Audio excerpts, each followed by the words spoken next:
Assalamualaikum warahmatullahi wabarakatuh.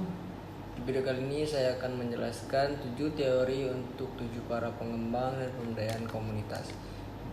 Nah, untuk 7 teori akan ditawarkan sebagai inti teoritis bagi mereka yang melakukan pendekatan pengembangan masyarakat dari setidaknya 7 perspektif kontekstual, organisasi, hubungan kekuasaan, makna bersama, membangun hubungan, pembuatan pilihan, konflik, dan integrasi paradoks yang melengkapi lapangan.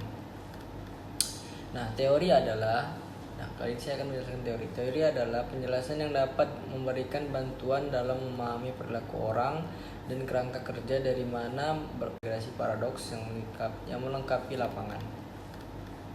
Nah, teori adalah kali ini saya akan menjelaskan teori. Teori adalah penjelasan yang dapat memberikan bantuan dalam memahami perilaku orang dan kerangka kerja dari mana pengembang komunitas dapat menjelaskan dan memahami peristiwa. Kemudian 7 perhatian utama dalam bidang pengembangan masyarakat. Ada 7 perhatian utama yang melibatkan solidaritas dan pengembangan agensi masing-masing, ialah pertama, hubungan terkait dengan rasa solidaritas. Dan kedua yaitu struktur. Struktur mengacu pada praktik sosial, organisasi atau kelompok yang berperan dalam solidaritas dan pengembangan kapasitas.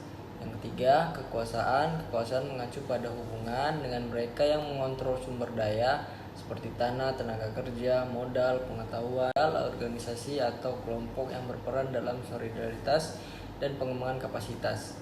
Yang ketiga, kekuasaan mengacu pada hubungan dengan mereka yang mengontrol sumber daya seperti tanah, tenaga kerja, modal, pengetahuan, atau mereka yang memiliki akses lebih besar ke sumber tersebut daripada yang lain.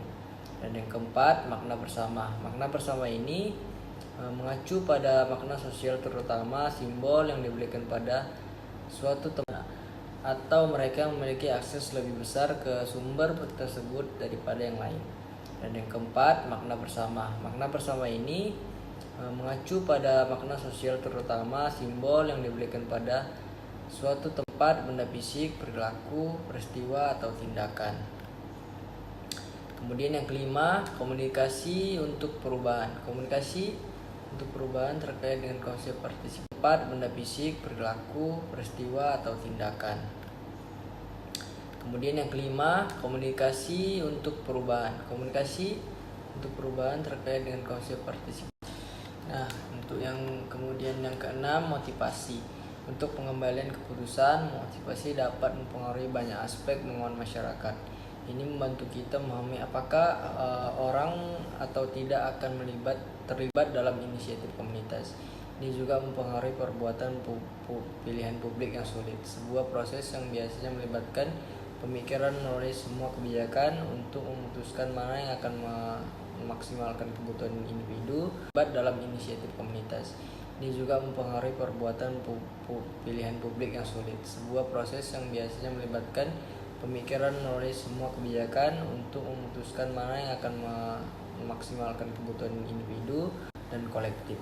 Nah, untuk yang terakhir, yang ketujuh, integrasi. Pusat perhatian dari paradoks yang berbeda ini di dalam lapangan. Apakah konsekuensi potensial pada aspek kehidupan lainnya jika kebijakan tersebut dilakukan dan kolektif.